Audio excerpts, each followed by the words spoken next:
The energy has changed on our homestead the past couple of weeks. After an intense summer drought, we finally got rain. Lots of it. And one of the baby chicks we brought home in April turned out to be a boy. So we had an unexpected rooster on our hands, who eventually became a much bigger problem than we had anticipated, forcing us to make one of the toughest decisions that we've ever had to make on our farm.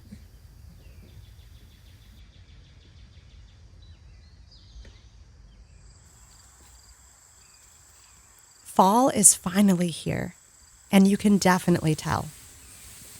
The summer was rough, insanely hot, and super dry. We didn't have rain for months, and the animals and gardens suffered because of it.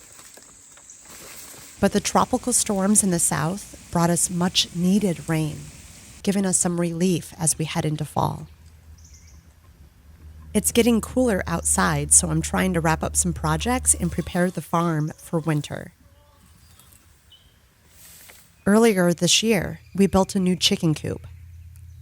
The last one we had was too small for our growing flock and hard to clean. It's the one we got when we first decided to get chickens. It worked for us then because we only had a few hens and it didn't take up a lot of space. Every year, I've added more and more chickens. And nearly every year, we've lost a chicken or two, mostly to predators. It's something I knew was a possibility when I started to raise chickens, but you hope to never have it happen to you. So the first time it did was devastating. Come on, get. And then the predator kept coming back. And one by one, we lost more and more chickens.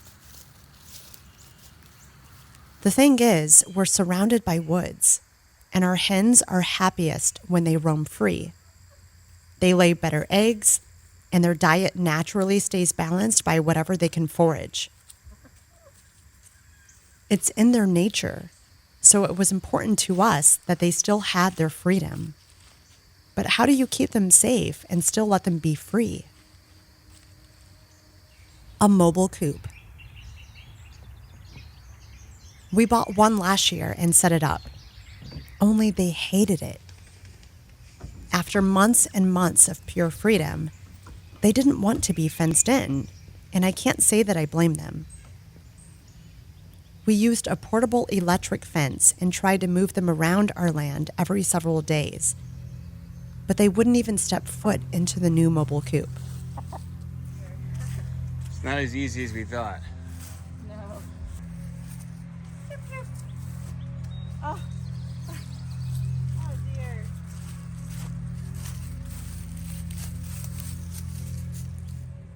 Come on. It's okay. It's okay. It's okay. Chirp, chirp. Chirp, chirp. Chirp, chirp.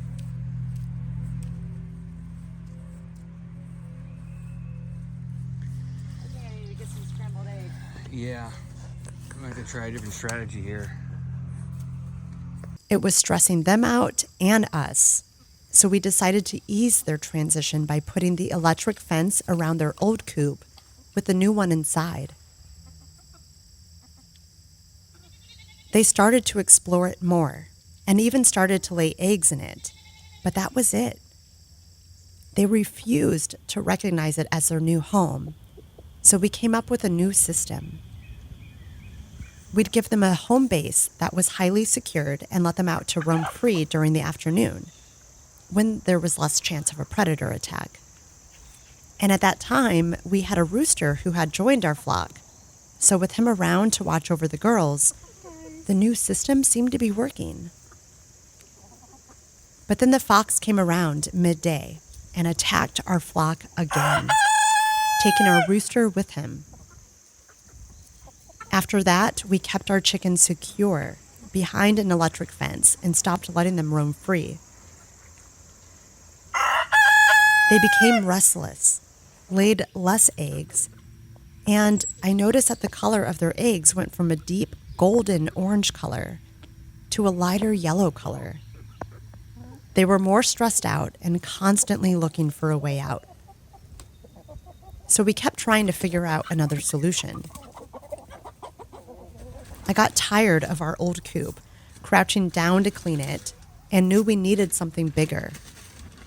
So we built a new coop. It came in pre-made sections that took a lot more effort than we thought to put it together, but we got it done.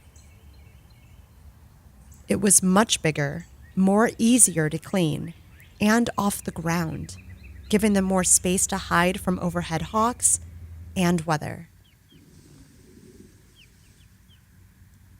It took them a while to adjust to the new coop, and for several nights we had to reach into the old one and grab each hen one by one, moving them into the new coop so that when they woke up, they were in the new coop.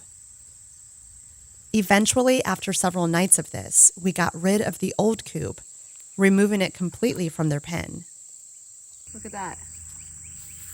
See? Right there. Some larvae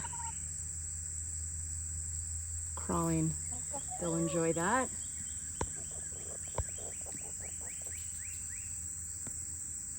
Now, with cold weather coming, I need to add a run to give them more space to roam once snow comes. My chickens don't mind a little bit of snow, but if there's too much or it's too cold, they won't come outside. And even though this coop is bigger than our old one, it's not the kind of coop I want them to stay in all winter long.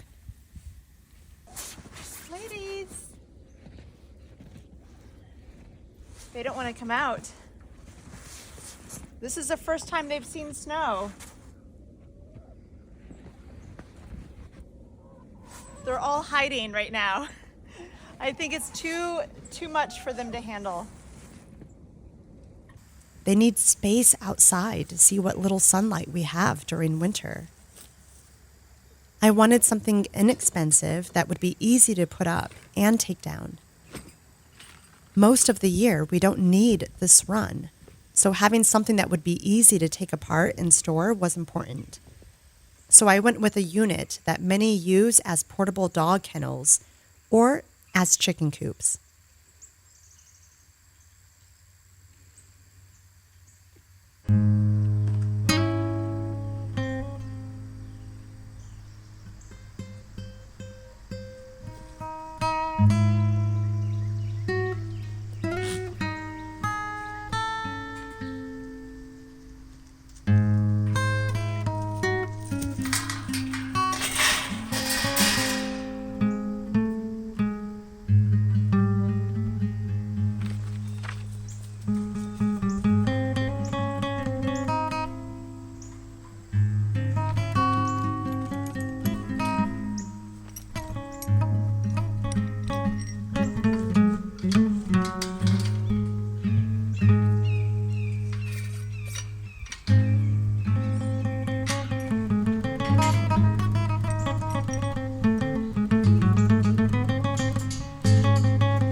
Before it gets any colder, I'll cover it to protect them from snow and ice. But the new run will give them more space to move around outside and stay warm during the winter months. I just want to briefly interrupt this video to share with you that one of my most popular tea blends, chaga chai, is back, just in time for fall. It's a unique seasonal blend that combines the warming spices we crave and need during the colder months with the powerful medicinal benefits of the chaga mushroom, also known as the king of mushrooms. Chaga has been used for thousands of years as medicine in ancient cultures. Chaga is a superfood that is high in antioxidants. It's an adaptogenic, reduces inflammation, fights cancer, lowers blood sugar, stabilizes blood pressure, boosts energy, regulates hormones, increases libido, is antiviral and anti-aging, and so much more. I love to brew this tea and add a little bit of my favorite coffee and a little bit of milk and whisk it into a chaga chai latte. It's one of my favorite things to sip on during the colder months. It's so delicious. You can find my teas and other offerings on my website, thenakedgardener.us.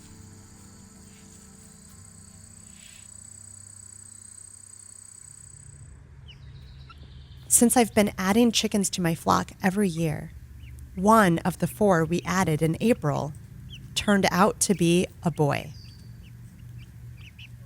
I've never had that happen before, so it was quite the surprise. In fact, after losing our last rooster, we decided we did not want to get another rooster. We got really lucky with our first one. He was the best, super friendly, and very protective of his girls. So when we learned that our new hen was actually a rooster, I was nervous because I had heard many horror stories of people dealing with super aggressive roosters. We wanted to make sure that did not happen, so we continued to hold and hand feed our chicks from day one. But as soon as that rooster became sexed, he turned on me, became very aggressive, and tried to attack me numerous times. At first, it started with just me. I'm literally hiding right now from my rooster because he tried to kill me. I have to carry around this stick now just so I can try and show my dominance. So whenever I even get remotely close to his ladies, he comes charging at me. You'll get it eventually.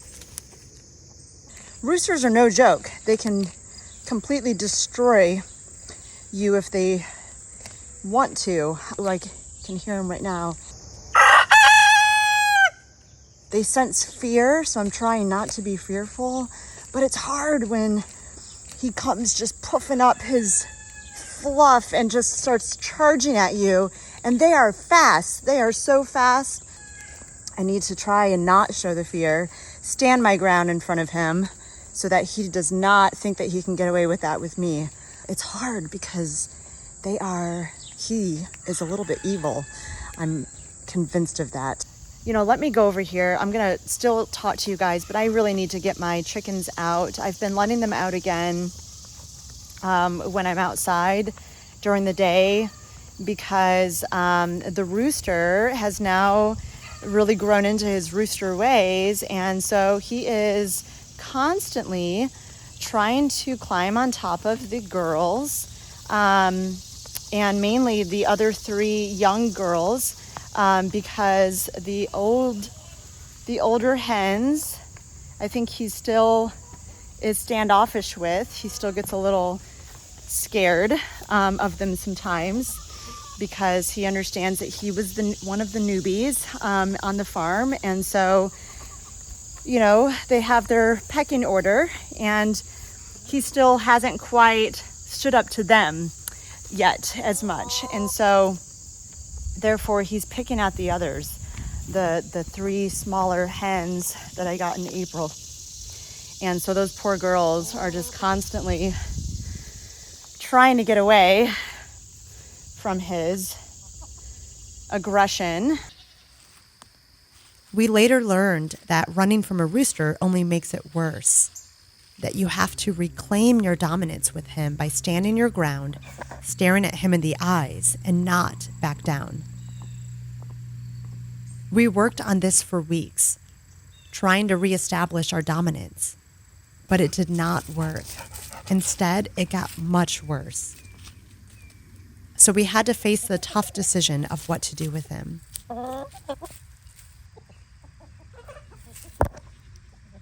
Ultimately, we ended up having to, of course, put him down.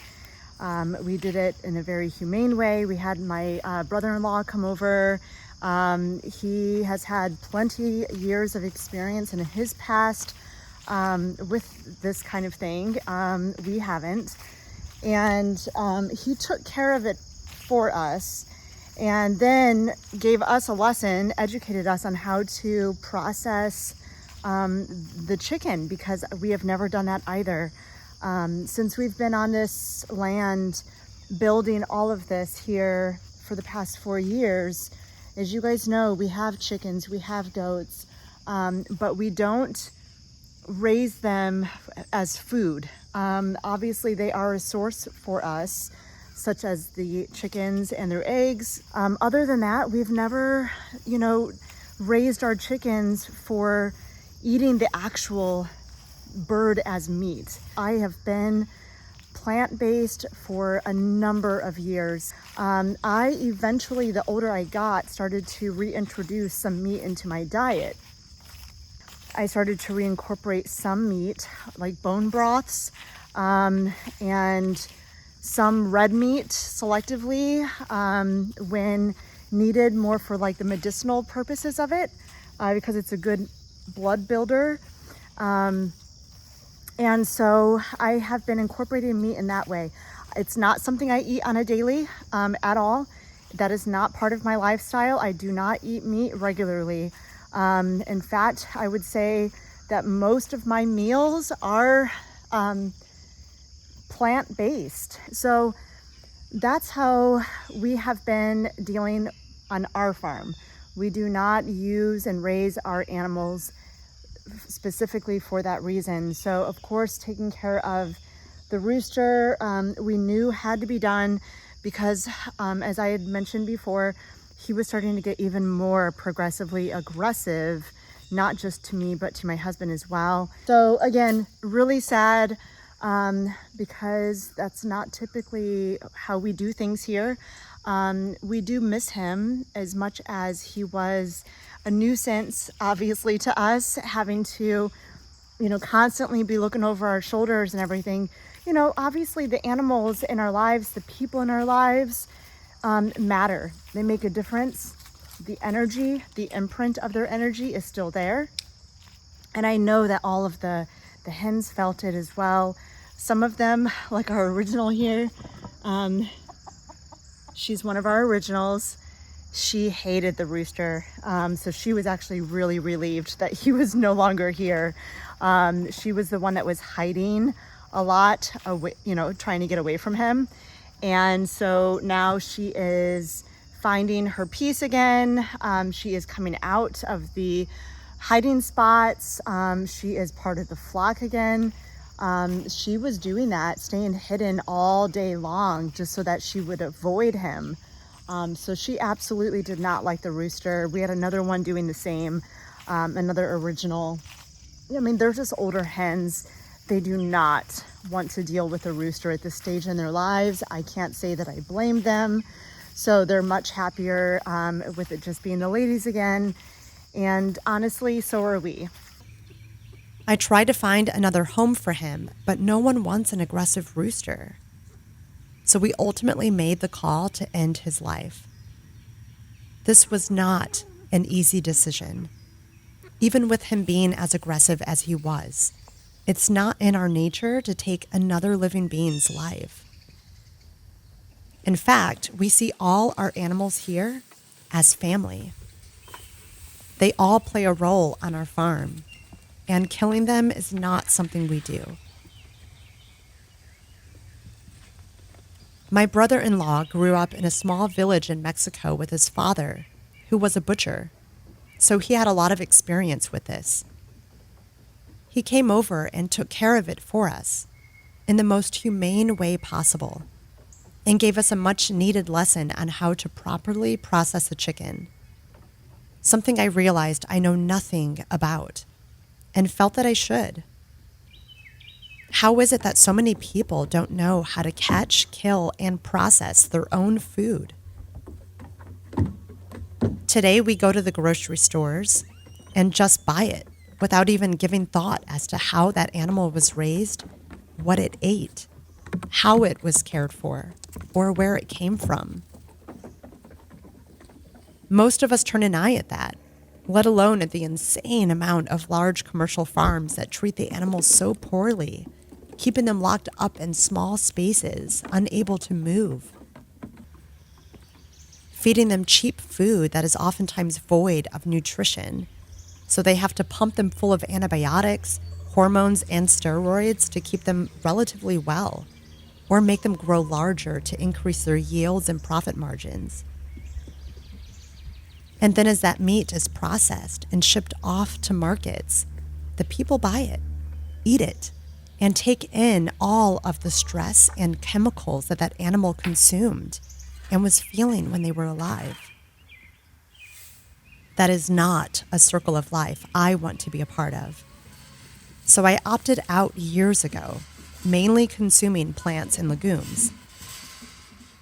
It wasn't until recently that I started to build relationships with small local regenerative farms who were raising their animals organically in the open air, letting them roam free, caring for them as though they were their own children, feeding them high-quality food that's rich in nutrients and minerals, that I started to reintroduce some meat back into my diet. I take great care in deciding what goes in my body and on my body. And knowing where my food comes from is a big part of that. Perhaps that's part of the bigger issue that we all face. If most of our food is produced and manufactured by only a handful of large corporations, shouldn't we be concerned about that?